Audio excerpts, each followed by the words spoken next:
Welcome back to Firehouse Stories, where we tell behind-the-scenes stories of things in the fire service and people that belong to the fire service. Doug and I are second-generation firefighters, and we've both retired. And Doug's father, if you've seen our other messages, let's do this over again. Yeah, let's do it over. Okay, cut. Cut. No, give him a second. I'm gonna go. Thank you. I'm gonna have it submitted.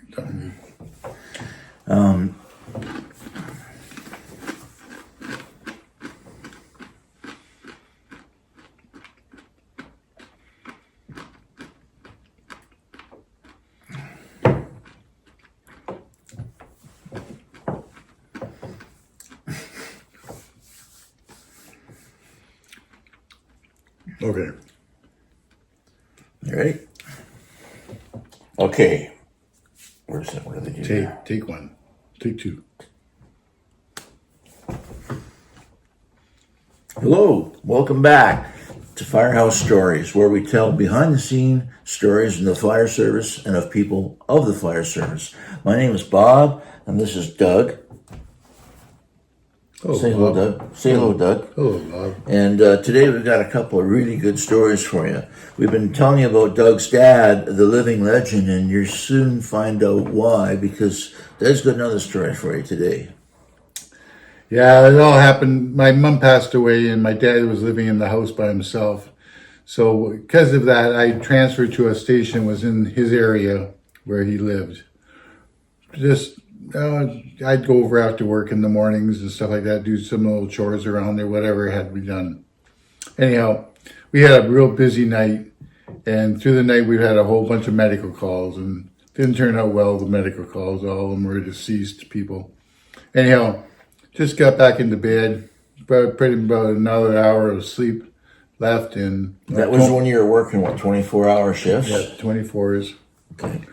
Anyhow, we get an alarm, and it comes to my dad's address. The big guy's taking his last breath. Anyhow, so we headed out.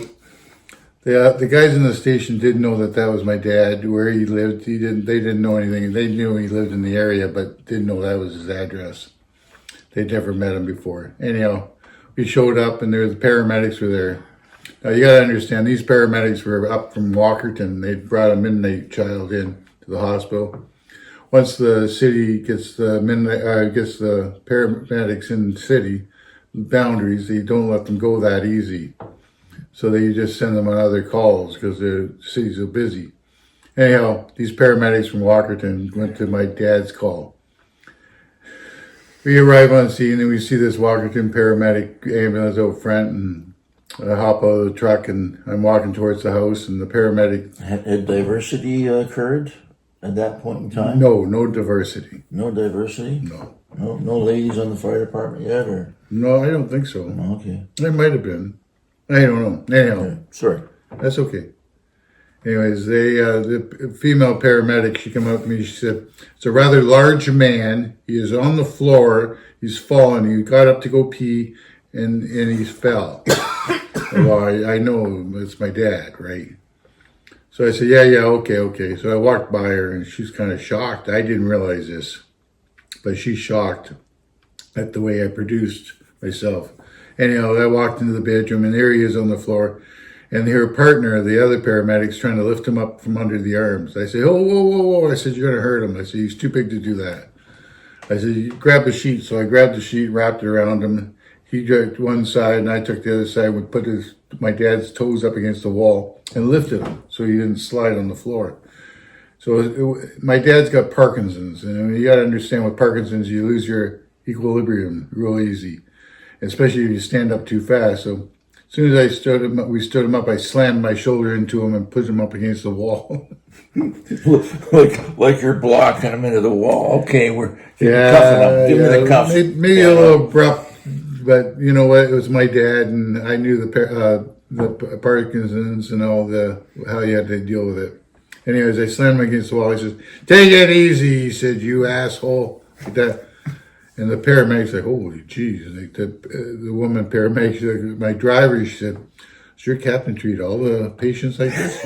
And my driver goes, no, he doesn't normally even deal with the patient like that. And, well, oh my God. They didn't know who he was. No, they had no idea. So I said to him, I said, what were you doing? He said, I'm going to go to the washroom. I said, well, let's go. He said, no, just put me back in the bed. I said, let's go to the washroom first. I said, I don't want to come back here again. I said, let's go. Like that. So I said, he said, all right. So now, to give with Parkinson's, to give the message to the feet to move, sometimes you got to stimulate them by giving them a little touch, like a little kick in the back of the heel. So I said to him, I said, come on, let's go. He said, I'm trying to. So I gave him a little kick in the back of the heel. Paramedic goes, oh my gosh. She said to my driver, she says, I have to report him. There's no way I can go back and not report This is him. abuse. Oh yeah, absolutely. He's abusing the patients. My driver's like, oh my God. So he looks around the room and he sees a picture over on the mantle of my dad and I in our uniforms. And he said, this is his dad. So he doesn't tell her that. He just says, oh. So he tells the other guys on my pump, points to the picture, and they're all like, oh. So they're relieved. The paramedic, she is just pissed right off. Like, I'm going to lose my job. So anyways, he goes into the bathroom and I close the door. I let him go to the bathroom. He comes back out. And as he's coming back out, I said to him, I said, come on. I said, I'll help you. So again, with the Parkinson's, as soon as they see what they're going for, they start running. They can't get to it fast enough. So I got a hold of him. I don't want him falling again. So I got a hold of him. I'm steering him towards the bed. And he's holding on to me so he doesn't fall. And we both go into the bed. And he's on top of me. He's on top of me. And I'm trying to push him off. And the paramedic goes, oh my God. That's it. I've had enough. My driver sister, he said, that's his dad. She goes, what? He said, that's his dad. He points to the picture, and she sees the picture of us in our uniform. She goes, oh my God. She said, I was going to have to report him. She said, that was all there was to it. I didn't realize it. No. Anyhow, yeah. Yeah. That's my dad, all right. Well, that's going to be it for today. So thanks for tuning in. And next week, I think we're going to follow this up with another story about Bruce. So stay tuned.